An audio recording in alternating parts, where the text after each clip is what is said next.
नमस्कार दोस्तों, मैं एडवोकेट एसके पंकज। मैं एक वकील सह पत्रकार हूं, एडवोकेट कम जर्नलिस्ट हूं। अभी मनीष कश्यप के ऊपर एफआईआर हो चुका है और पूरे भारत में नंबर 1 पर ट्विटर में ट्रेंडिंग भी चल रहा है। I stand with Manish Kashyap, यानी हम सभी मनीष कश्यप के साथ खड़े हैं। मैं मनीष कश्यप के साथ खड़ा हूं।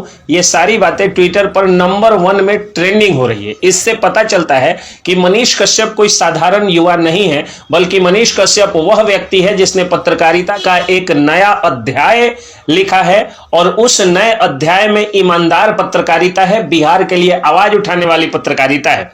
बिहार के बारे में कहा जाता है कि देश में सबसे ज्यादा पत्रकार देने वाला राज्य बिहार है, लेकिन जब तमिलनाडु में बिहारियों पर अत्याचार हो रहा था उस समय कोई पत्रकार तमिलनाडु में नहीं गया। एकलौता पत्रकार मनीष कश्यप वहां पर गए।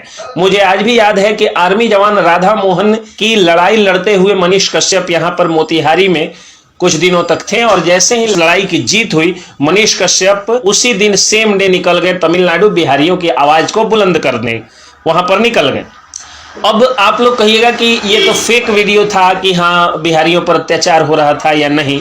तो बिहारियों को मारने पीटने काटने वाला जो वीडियो था वो वीडियो फेक रहा होगा, लेकिन जो मामला है कि बिहारियों को वहां पर जिल्लत झेलनी पड़ती है। बिहारियों को कस-कस करके ट्रेन में जो है वो सब्जी और आलू की लदी हुई बोरियों की तरह जो बाहर के राज्यों में जाना पड़ता है और उधर के राज्यों से फिर होली, दिवाली, ईद इत्यादि में जो बाहर से घर वापस आना पड़ता है, ये एक मुद्दा है। रही बात कि बिहारियों पर अत्याचार हुआ कि नहीं, बिहारियों के साथ बर्बरता हुई कि नहीं, तो इस वक्त आप अपने स्क्रीन पर देखिए, मुख्यमंत्री नीतीश कुमार ने खुद ट्वीट करके लिखा था कि बिहारियों के साथ अत्याचार हो रहा है। दूसरा ये कि पप्पू यादव ने भी वीडियो को शेयर किया था। चिराग पासवान भी बिहारियों पर हो रहे अत्याचार के खिलाफ वहां पर गए थे। हिंदुस्तान और अमर उजाला जैसे 2 बड़े अखबारों ने भी इस खबर को छापा था, लेकिन एफआईआर हुआ तो सिर्फ डिजिटल मीडिया के पत्रकारों पर। जानते हैं कारण क्या है? क्योंकि डिजिटल मीडिया के पत्रकार जो हैं वो जनता के पैसे से उनकी रोजी रोटी चलती है। आपके जो व्यूअर्स होते हैं, आपके जो सब्सक्रिप्शंस होते हैं, व्यूअरशिप और सब्सक्रिप्शन के आधार पर उनकी रोजी रोटी चलती है।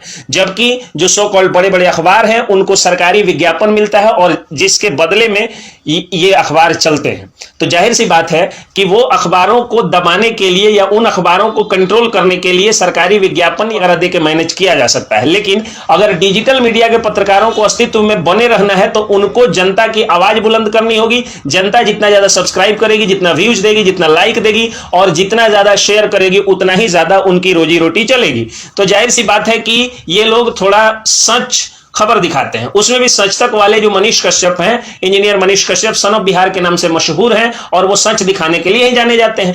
और उन पर एफआईआर किस दिन होता है? उन पर एफआईआर होता है उस दिन जिस दिन सीबीआई और ईडी की छापेमारी चलती है राबड़ी आवास और तेजस्वी आवास पर। तेजस्वी यादव और राबड़ी देवी के घर पर जब सीबीआई की छापेमारी होती है, उसी समय इधर मनीष कश्यप पर एफआईआर कर दिया जाता है। और ये एफआईआर क्यों किया जाता है? क्योंकि आप सभी लोग जानते हैं कि मनीष कश्यप देश के सबसे ज्यादा फॉलो होने वाले पत्रकार बन चुके हैं। देश में सबसे ज्यादा फॉलोअर्स उन्हीं के हैं पत्रकारों में।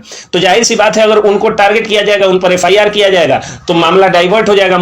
इस चीज की चर्चा नहीं होगी कि पहले से ही आय से अधिक संपत्ति मामले में और चारा घोटाला मामले में जेल की हवा खा चुके लालू यादव के परिवार पर फिर से सीबीआई की छापेमारी हो रही है। अब लालू यादव सिर्फ मुलजिम नहीं बल्कि एक केस के मुजरिम भी हैं।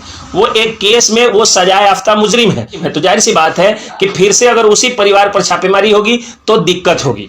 दूसरी बात, एक वकील के रूप में मैं जानकारी दे देता हूं कि जिन लोगों को भी जो मनीष कश्यप विरोधी हैं और वो ये आस लगाए हुए हैं कि मनीष कश्यप को जेल जाना पड़ेगा, तो जेल जाना इतना आसान नहीं है। क्योंकि मैंने सारे एक्ट्स और सेक्शंस को देखा है, उसमें ज्यादातर बेलेबल सेक्शंस हैं और कुछ नॉन बेलेबल सेक्शंस भी हैं जो बेल डिजर्व करते हैं और वो जैसे ही जाएंगे उनका एंटीसिपेटरी बेल फाइल होगा और बाहर से बाहर ही उनको बेल मिल सकता है, पूरी संभावना है। और अगर वो हाजिर भी होते हैं तो सरेंडर कम बेल पिटीशन फाइल होगा और उस सरेंडर कम बेल पिटीशन की हियरिंग करते हुए बेल मिल सकता है, पूरी संभावना है।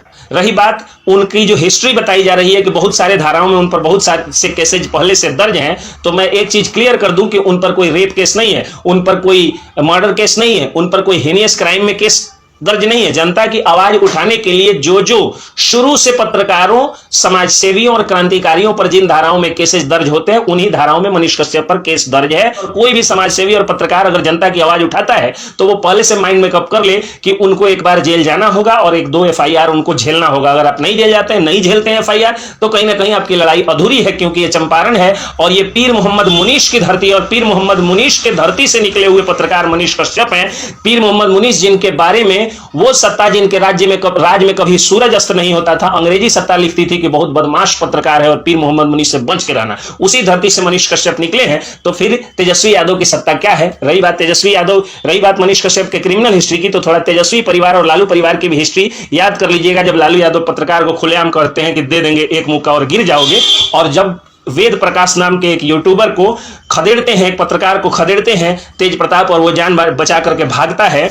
और वो भी आपको याद होगा जब प्रकाश सिंह जो टुडे बिहार न्यूज वाले हैं, उनसे किस तरह तेज प्रताप यादव ने रंगदारी की मांग की थी। तो इनका परिवार जो है वो पत्रकार विरोधी रहा है, इसका इतिहास रहा है। लेकिन हम सभी एक एक युवा, एक एक पत्रकार और वकील के रूप में भी बहुत सारे वकील मेरे जैसे मनीष कश्यप के साथ खड़े हैं। मनीष कश्यप, तुम मत घबराना, तुम्हारे पीछे है सारा जमाना। I stand with Manish Kashyap.